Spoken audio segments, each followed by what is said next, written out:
आणि आता बातमी थेट अमेरिकेतून, कारण अमेरिकेतल्या कॅलिफोर्निया राज्यात गेल्या आठवडाभरापासून लागलेली आग अजूनही आटोक्यात आलेली नाही आहे. होय, आठवडाभर झालेला आहे आणि या आगीत आतापर्यंत 24 जणांचा मृत्यू झाला असल्याचं पाहायला मिळतंय.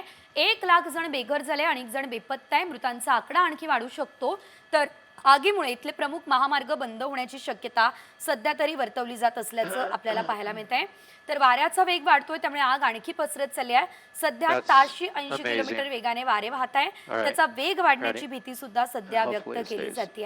याशिवाय आगीवर नियंत्रण मिळवण्यासाठी मेक्सिकोहून अग्निशमन दल दाखल झालं आणि आगीच्या संकटादरम्यान कॅलिफोर्नियामध्ये लुटमारीच्या घटना सुद्धा घडत असल्याचं सध्या तरी आपल्याला बघायला मिळतंय.